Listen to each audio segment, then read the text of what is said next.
ফজরের আজান পড়েছে। ঘুম থেকে উঠে আমি আমার নামাজটা আদায় করে নিয়েছি। ফজরের নামাজ না পড়তে পারলে সারাদিনে যে একটা অশান্তি কাজ করে, এটা আসলে যারা আমরা সকালবেলা ঘুম থেকে উঠে নামাজ পড়ি তারাই একমাত্র বলতে পারি। শুভ সকাল, আসসালামু আলাইকুম। আমি বাংলাদেশি ব্লগার পপি ব্যস্ততম শহর ঢাকা থেকে বলছি। কেমন আছেন আমার প্রিয় ভাই বোন, আন্টি আঙ্কেল যারা আজকে আমার ভিডিওটি দেখছেন? আশা রাখি সবাই ভালো আছেন। আমিও ভালো আছি। ফজরের নামাজ আদায় করার পরে আমি একটু কোরআন শরীফ পড়েছি। তারপরে একটু আলো হওয়ার পরে আমি ছাদে চলে এসেছি, একটু হাঁটাহাঁটি করব।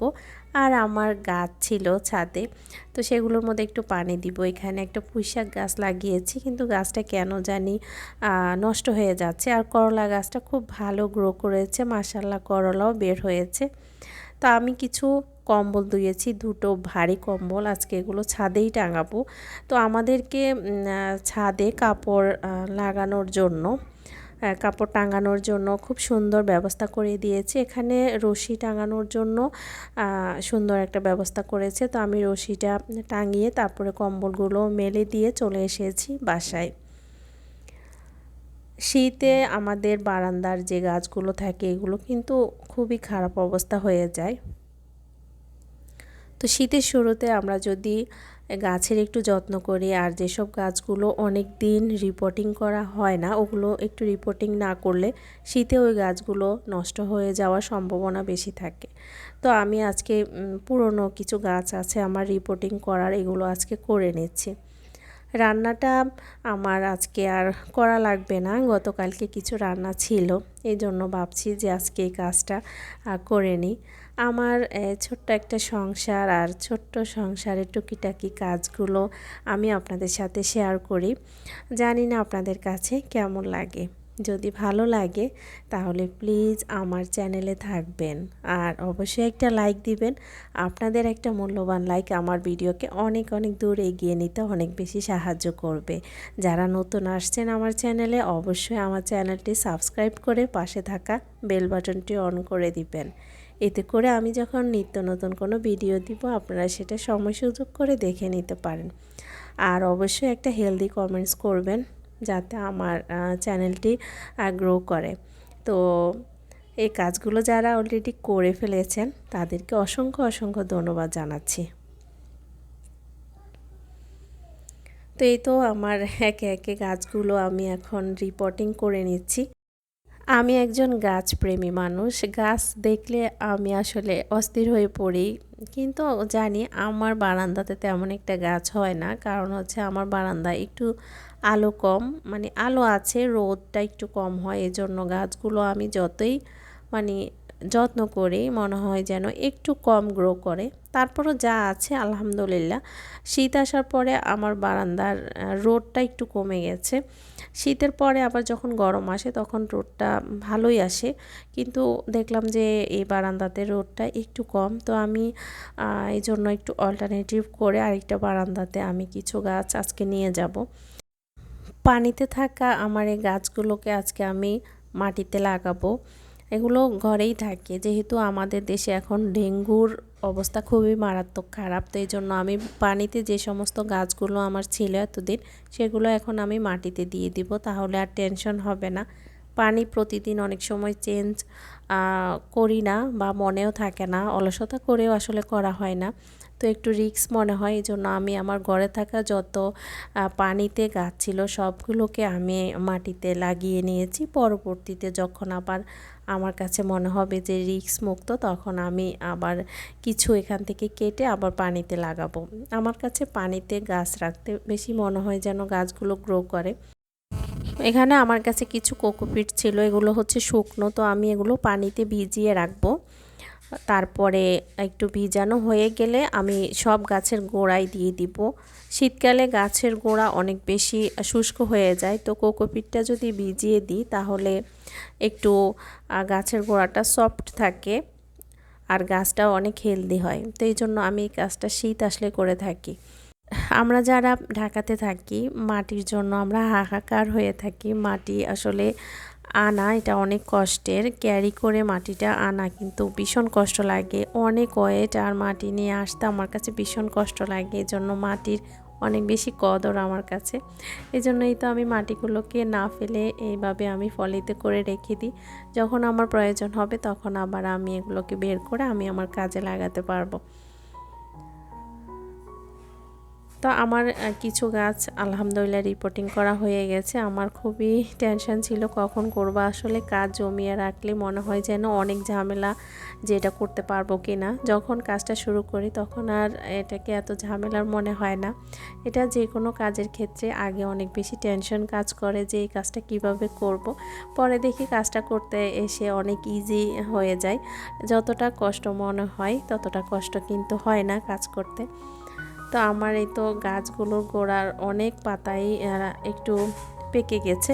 শীতকালে গাছের পাতা পেকে যায়, তো এগুলোকে গাছ থেকে কেটে ফেলে দেওয়াই ভালো, দেখতেও ভালো লাগে না, আর মানে গাছের মধ্যে মরা পাতা থাকলে গাছও ভালো হয় না। তো আমি আজকে আমার গাছের যত্ন নিচ্ছি। অনেকটা সময় কিন্তু আমি বারান্দাতে ছিলাম, যদিও আপনাদের সাথে একটু একটু শেয়ার করেছি। একটা কাজ করতে আসলে অনেকটা সময় লাগে।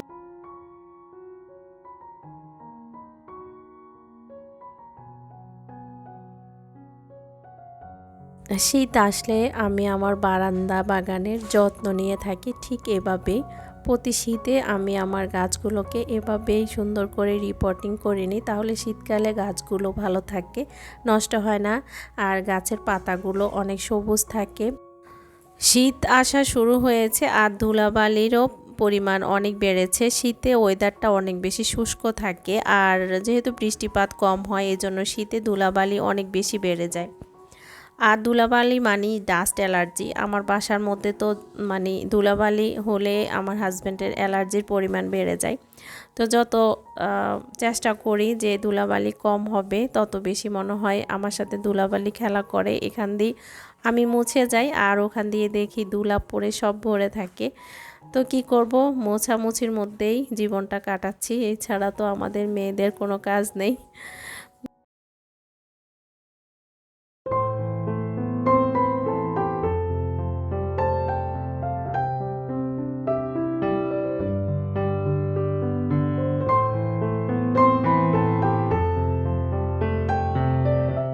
এখন গাছগুলোকে আমি জায়গায় জায়গায় রেখে দিব। এখন রাখার পরে তো স্প্রে করে নিচ্ছি। যে গাছগুলো আমি রিপোর্টিং করেছি এগুলোতে আমি স্প্রে করে দিব, বেশি পানি দিব না, হালকা একটু স্প্রে করে দিলে যে পানিটা গোড়াতে যাবে এটাই হবে, আর লাগবে না এক্সট্রা কোনো পানি দেওয়া।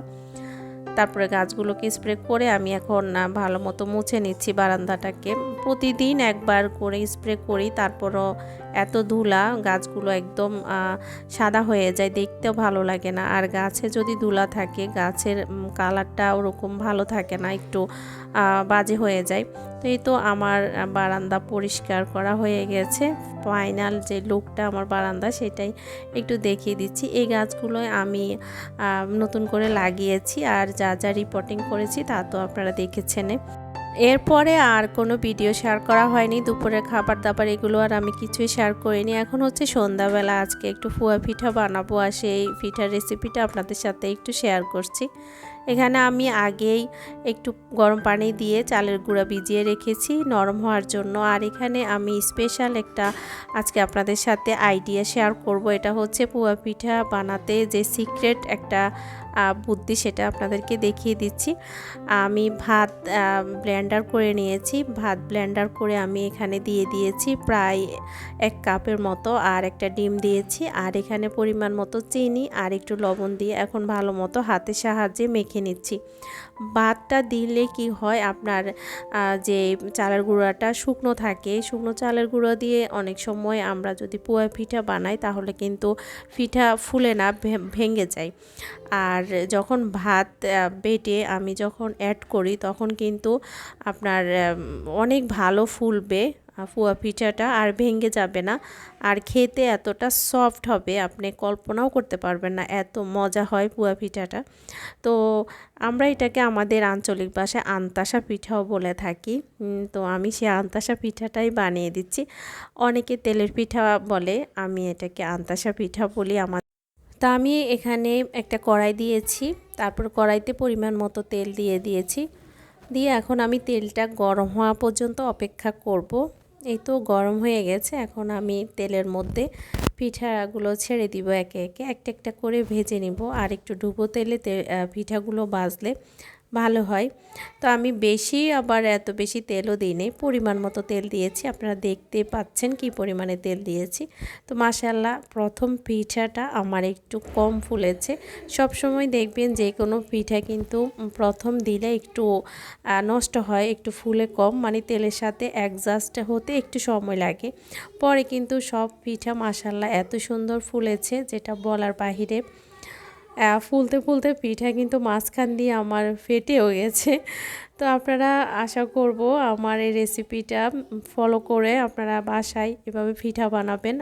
সত্যি কথা, পিঠাগুলো এত সুন্দর সফট আর খেতে এত মজা হয়েছে, আপনারা মানে খেলে বুঝতে পারতেন।